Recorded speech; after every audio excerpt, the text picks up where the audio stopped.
ဆွဲဖြစ်ထုတ်ပြန်ပါတယ်။အဲဒီမိတ်ပြေဆုံးမှာအပိုက်တဲ့2020ပြည့်နှစ်နိုဝင်ဘာလ10ရက်နေ့တွင်ပြုလုပ်ခဲ့သည့်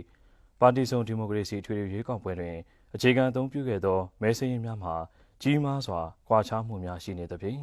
ဖြည့်ရှင်းဆောင်ရွက်ပေးရန်ပြည်ထောင်စုရွေးကောက်ပွဲကော်မရှင်ကပြဋ္ဌာန်းခဲ့ပါသည်။အပိုက်နှင့်နိုင်ငံတော်၏အချုပ်အခြာအာဏာသည်ပြည်သူ့ထံမှဆင်းသက်ရမည်ဖြစ်တော်လဲ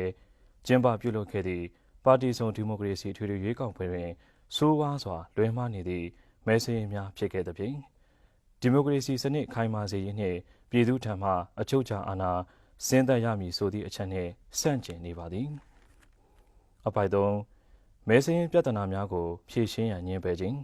အရေးယူဆောင်ရွက်မှုမပြုခြင်းပြည်သူ့လွှတ်တော်နှင့်အမျိုးသားလွှတ်တော်အစည်းအဝေးများကိုရွှေ့ဆိုင်းပေးရန်တောင်းဆိုမှုပေါ်ရွှေ့ဆိုင်းပေးခြင်းမရှိသည့်ပြင်ပြည်သူ့လွှတ်တော်အစည်းအဝေးအစီအစဉ်များထုတ်ပြန်ကာအစီအစဉ်တိုင်းဆက်လက်လှုပ်ဆောင်ရန်ဆောင်ရွက်ခြင်းတို့သည်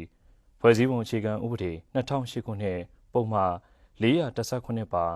နိုင်ငံတော်၏အချုပ်အခြာအာဏာကိုအာဓမနည်းဖြင့်ရယူရန်ဆောင်ရွက်ခြင်းဖြစ်ပြီး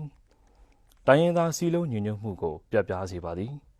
၎င်းကဲ့သို့ဆောင်ရွက်မှုများကြောင့်မြန်မာနိုင်ငံ၏မြို့ဒေသအသီးသီးတွင်ပြည်ထောင်စုရွေးကောက်ပွဲကော်မရှင်ကိုမယုံကြည်သဖြင့်ဆန္ဒပြမှုများစွာဖြစ်ပေါ်လျက်ရှိပြီး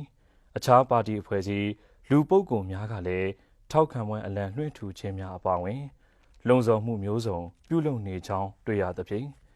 နိုင်ငံတော်တည်ငြိမ်မှုကိုများစွာထိခိုက်စေလျက်ရှိသည်အပိုက်လေးအဆိုပါပြဿနာကိုမှန်ကန်စွာဖြေရှင်းခြင်းမပြုပါကနိုင်ငံတော်၏ဒီမိုကရေစီရှောင်လန်းမှုတွင်အခက်အခဲများဖြစ်ပေါ်လာစေမည်ဖြစ်၍ဥပဒေနှင့်အညီဖြေရှင်းရန်လိုအပ်ပါသဖြင့်ဖွဲ့စည်းပုံအခြေခံဥပဒေ2008ခုနှစ်ပုံမှန်419အရနိုင်ငံတော်အားအရေးပေါ်အခြေအနေကြေညာလိုက်သည်အပိုင်ကမဲစာရင်းများစစ်ဆေးအတည်ပြုခြင်းအပါအဝင်လိုအပ်သည့်အရေးယူဆောင်ရွက်မှုများပြုလုပ်နိုင်ရန်အတွက်ဖွဲ့စည်းပုံအခြေခံဥပဒေ2008ခုနှစ်ပုံမှန်418ပုံမှန်ခွဲကာကြီးရာနိုင်ငံတော်၏ဥပဒေပြုရေးအုပ်ချုပ်ရေးနှင့်တရားစီရင်ရေးအာဏာတို့အားတမတော်ကာကွယ်ရေးဦးစီးချုပ်ထံသို့လွှဲအပ်တာဝန်ပေးလိုက်သည်အပိုက်6အရေးပေါ်အခြေအနေအကျိုးသက်ရောက်သည့်နေမည်သည်နိုင်ငံတော်ဝန်ဖြစ်ကြောင်းနှင့်အရေးပေါ်အခြေအနေအားဖွဲ့စည်းပုံအခြေခံဥပဒေပုံမှ419ရာ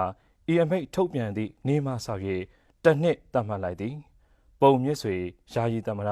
ပြည်ထောင်စုသမ္မတမြန်မာနိုင်ငံတော်ဟုဖော်ပြပါရှိပါတယ်ခင်ဗျာ